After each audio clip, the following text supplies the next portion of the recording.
Again, I am in amazement, again, how the readings match the events of a particular time in our faith. There's been a lot of controversy about the letter to the United States bishops given by Pope Francis regarding immigration, which a lot of people always talk about, Father, don't get involved in politics. Well, Pope Francis just did. And sometimes it's what we call social justice issues within the Catholic Church. Now, what is it about immigration and how does it tie to this passage? Okay. How it ties to the passage, I'll get to in a moment. But I'd like to reference church teaching. I'm not going to give you my own opinion here, as you always hear me say. I'm not going to criticize any particular bishops or offices or anything. I'm just going to give you what the church teaches. And we're going to reference encyclical, Thomas Aquinas, who's really the foundation of our teaching. But I start with Bishop Burbidge, outside of D.C. in the Arlington area, who said the church does not support open borders, but rather, quote, a common sense approach where the duty to care for the stranger is practiced in harmony with the duty to care for the nation. He states flat out, open borders is not church teaching, just, unconditional open borders. Let's go to the Catechism. Catechism 2241. Immigrants are obliged to respect with gratitude the material and spiritual heritage of the country that receives them, to obey its laws. This is in the Catechism. And to assist in carrying civic burdens. Now, yes, as a church and Christians, the needy are entitled to our help. They have a right to that. But not to use illegal means to obtain that help. Father, how dare you say that? Kind of appears the letter scolding the United States appeared to say that. Well, let's go back to the Catechism, 2241.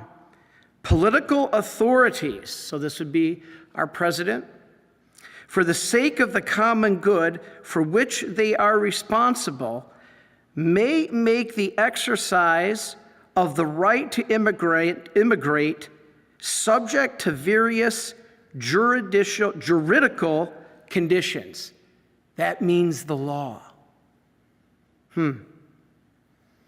These conditions would entail that some people are not permitted to immigrate into a country, and if they do so anyway illegally, they may face legal punishment, including being deported.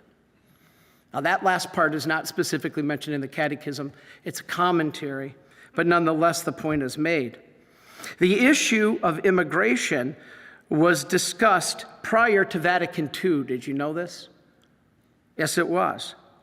But without any teaching that deportation and deporting those who had illegally entered a country was intrinsically evil. Never, ever prior to Vatican II was there any mention by the church that deporting those who entered a country illegally was evil. Never, ever, ever mentioned.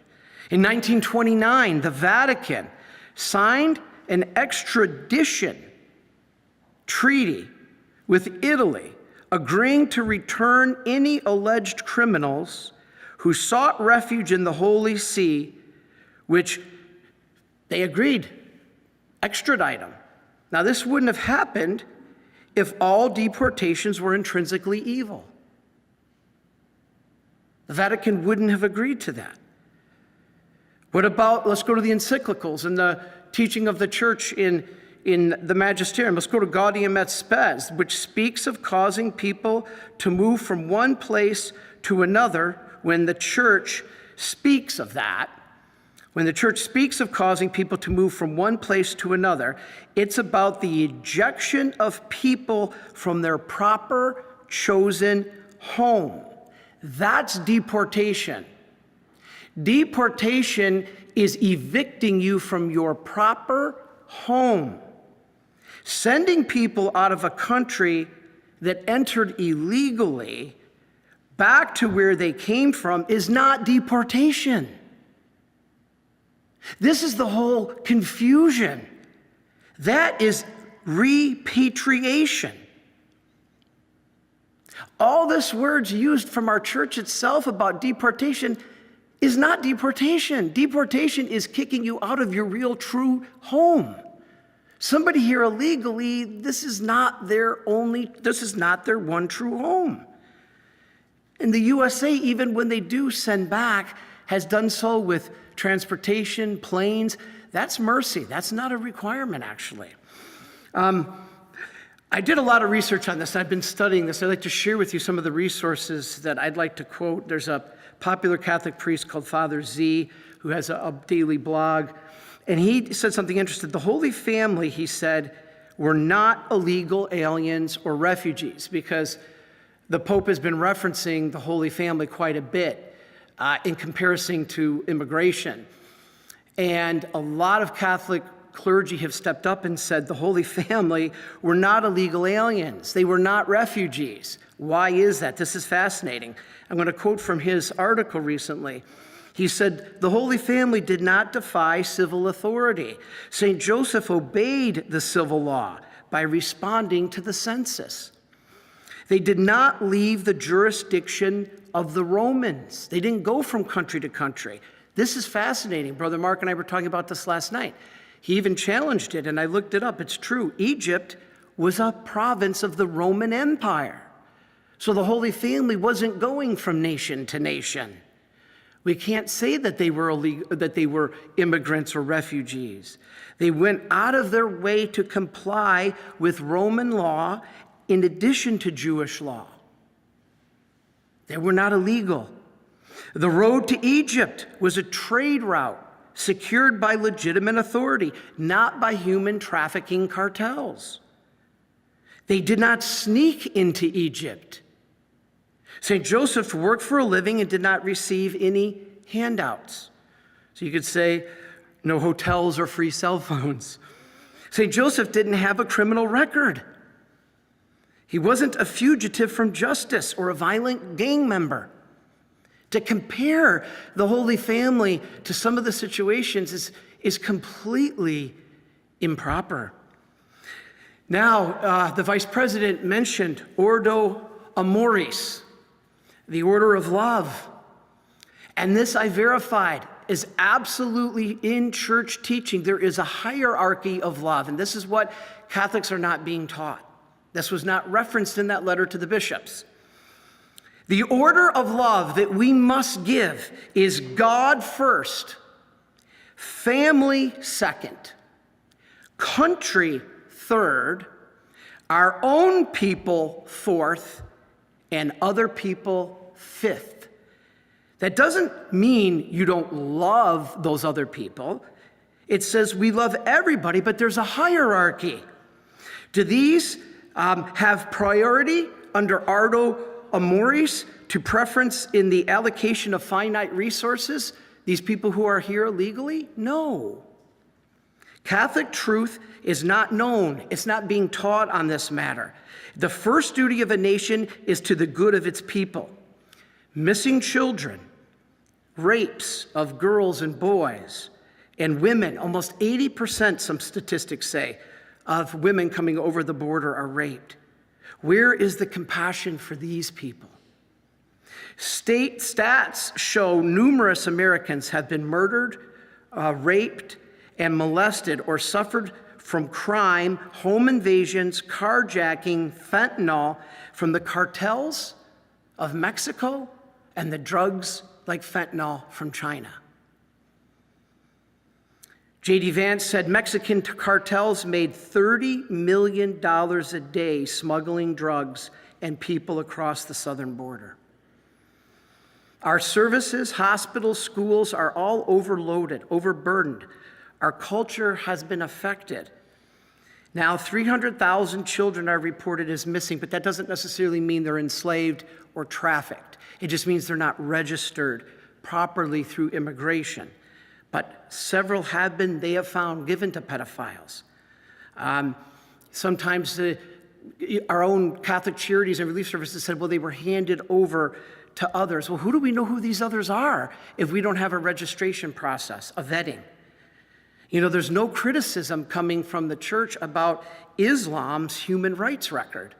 But do you know most of the immigration in the world today is people fleeing oppression and being persecuted for their faith? So let's go to the root and let's call out the human rights violations of Islam, because that's causing most of the immigration. But we're not hearing that. Those who enter this country illegally are at the mercy of cruel employers and landlords. They are paid well below the minimum wage at jobs that are dangerous, no safety equipment. Their employers threaten to deport them if they complain. So the Pope's letter does not address this. The letter does not address what is a direct result of an unregulated border policy. It scolds sovereign governments for upholding their laws, which are not harmful to those who comply. It's not. One bishop said, the truth is that having a secure border is an orderly and lawful immigration process, is indeed the most compassionate approach for migrants, and it helps to safeguard against the chaos and mass suffering that is happening at our borders now. The Pope said the plan to deport migrants is a disgrace. Loving one's country and its citizens is not a sin, though.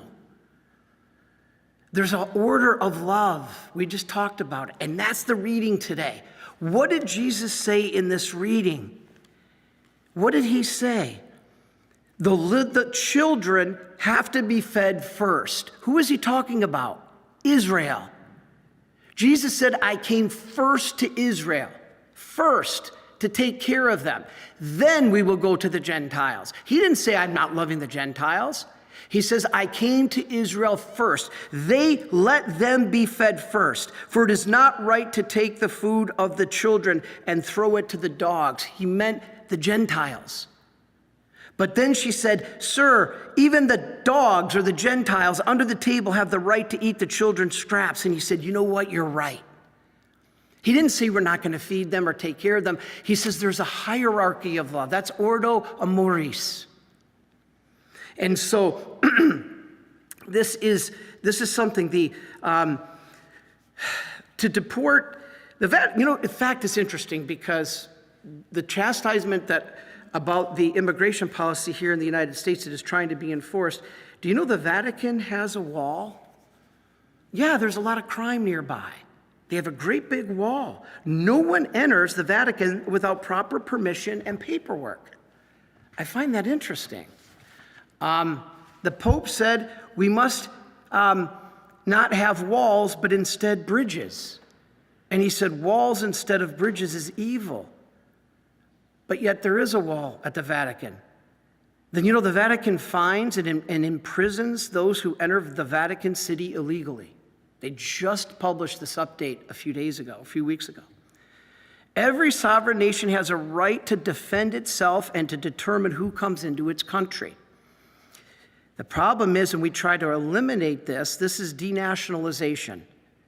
That's a globalist policy. There needs to be a legal process. It's in the underworld right now. If registered, they are protected.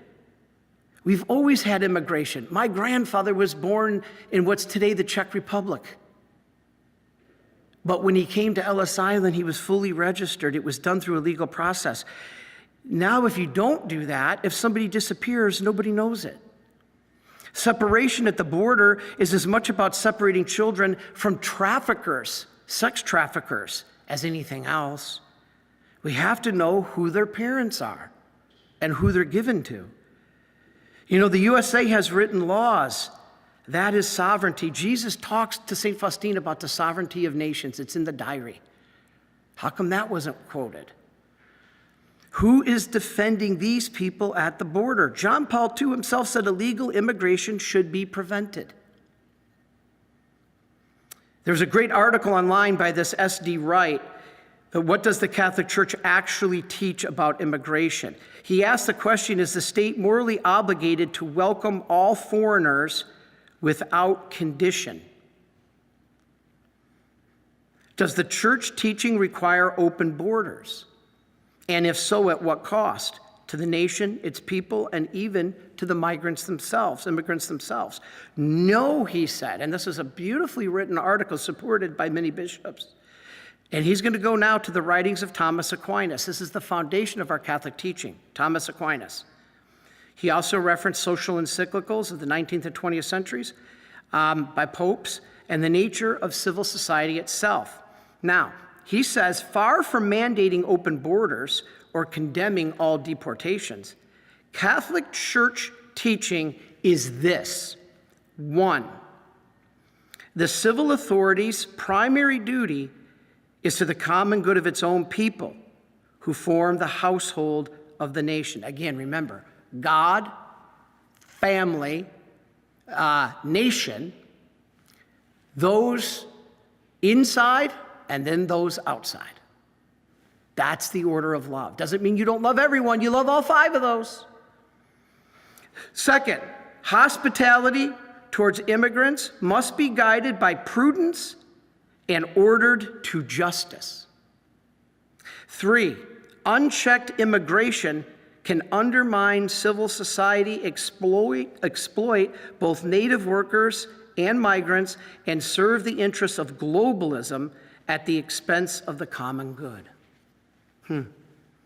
Thomas Aquinas says foreigners who wish to be admitted entirely to the fellowship and mode of worship of another nation, listen to this, should not be given the rights of that nation's citizens immediately. He says you should wait. Thomas Aquinas said this. Now, I'm not giving you my opinion. I know I'm going to get a lot of letters.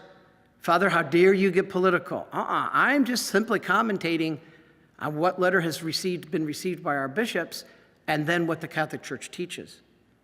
Thomas Aquinas said they should be required to wait for several generations before their offspring were admitted to citizenship. Why was this?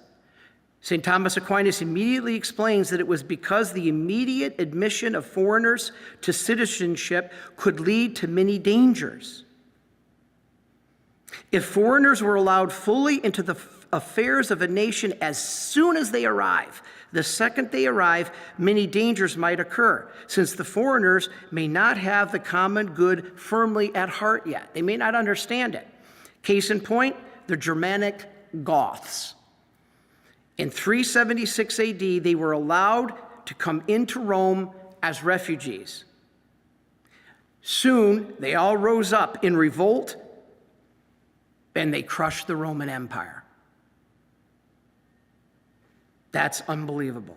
They rose up in revolt and ultimately contributed to the fall of Rome. Civil authority must protect the common good of the nation, that of the people of the nation. The people have a legitimate right to exist as they are and to have this continuing existence protected. We spend millions for immigrants, but many of our own go without basic care. We're not saying you don't help people, but there's an order of love. Ordo amoris, order of love. We love them all. Cardinal Dulles, the Catholic bishop, individual deportations of undesirable aliens occur continually as a matter of national policy today. Mass deportations could perhaps be necessary for the sake of peace and security. Civil authority can justly restrict some civil rights of those who aren't members of the civil society.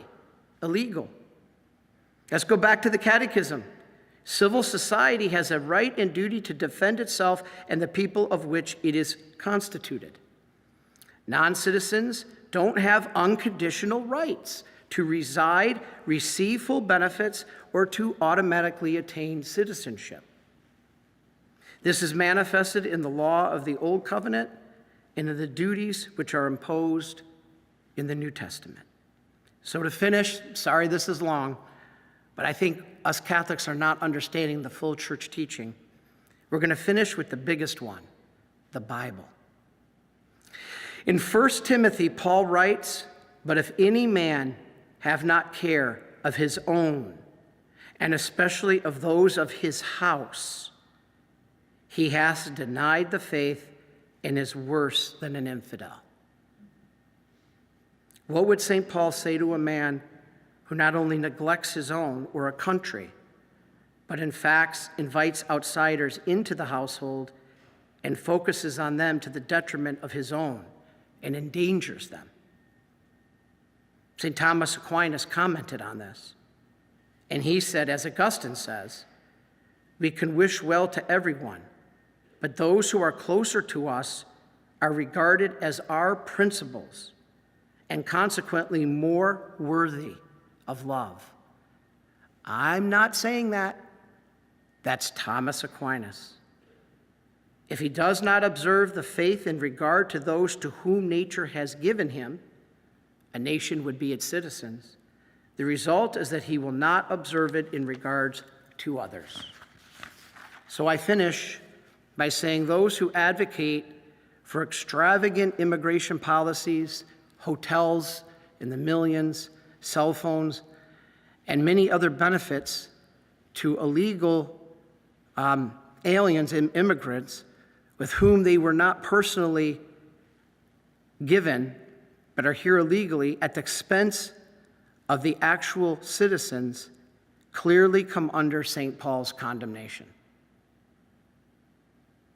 Unregistered influx aggravates the problems of civil society by increasing the supply of cheap labor, driving up the demand for housing and property, and then everybody hurts, the migrants too. This is gravely immoral. This is what it said in the article. Even if the rulers intend to act for the good, alleged common good of the community or for the private good of the migrants, the problems of Thomas Aquinas are not resolved by admitting those non-members automatically as citizens. Oh, but Father, the Bible and Exodus, the Jews, the Israelites, they were immigrants for 40 years. No, the Jews, it was not about immigration, the Israelites. It was about going home to the land God had given them, the right home. So it was not deportation, it was repatriation. This was the land God gave them. So how does a state's enforcement of its declared laws regarding illegal immigration, which some knew to be violating it, how does that an offense to their dignity? It's not.